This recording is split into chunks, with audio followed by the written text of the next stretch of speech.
विद्यार्थी, आज हम लोग फिर एक और नए टॉपिक की ओर चल रहे हैं। जैसा कि आप जानते हैं कि प्रत्येक दिन नए टॉपिक के साथ आपसे मुलाकात होती है। तो चलिए, आज का टॉपिक क्या होगा, खुद आप बोर्ड पर देख रहे होंगे। टॉपिक होगा विद्युत धारा का चुंबकीय प्रभाव। यानी आज हम लोग समझेंगे कि विद्युत धारा का चुंबकीय प्रभाव क्या है ना। चलिए, कहता है किसी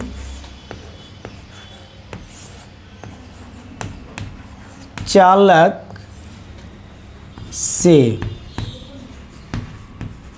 विद्युत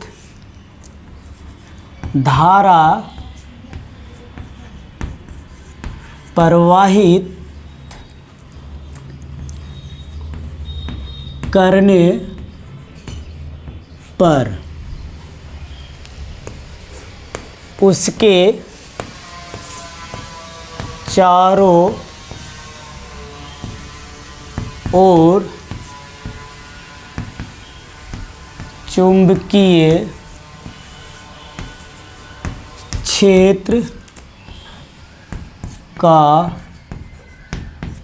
निर्माण हो जाता है।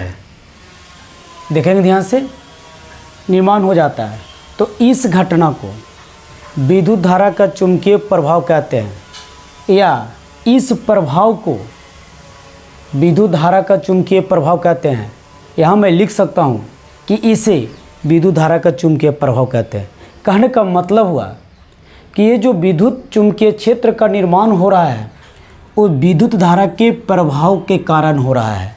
तो इसलिए यहाँ पर लिख सकते हैं चुंबकीय क्षेत्र का निर्माण होता है इस धारा के प्रभाव को विद्युत धारा के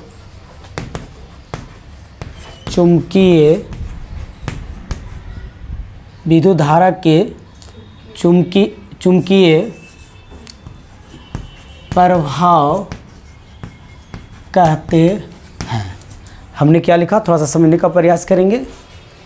किसी चालक से विद्युत धारा प्रवाहित करने पर उसके चारों ओर चुंबकीय क्षेत्र का निर्माण हो जाता है।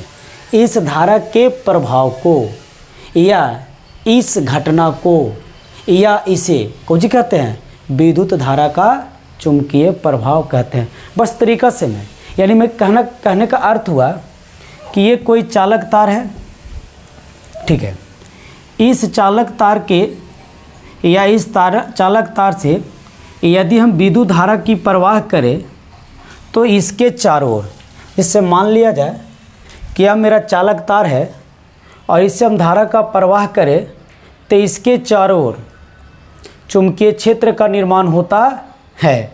और ये जो चुंबकीय क्षेत्र का निर्माण होता है ये किसके कारण हुआ, तो विद्युत धारा के प्रवाह के कारण हुआ।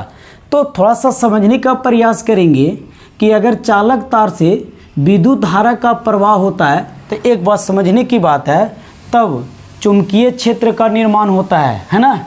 चुंबकीय क्षेत्र का निर्माण होता है, ना कि विद्युत क्षेत्र का निर्माण होता है। ऐसा नहीं बोलेंगे कि किसी चालक तार से विद्युत धारा का प्रवाह किया जाता है तब उसे चारों ओर चुंबकीय विद्युतीय क्षेत्र बनता है। नहीं, जब भी बनता है अगर आवेश गतिशील होगा, आवेश गतिमान होगा, तब तुम चुंबकीय क्षेत्र का निर्माण करेगी, ना कि विद्युत क्षेत्र का निर्माण करेगा।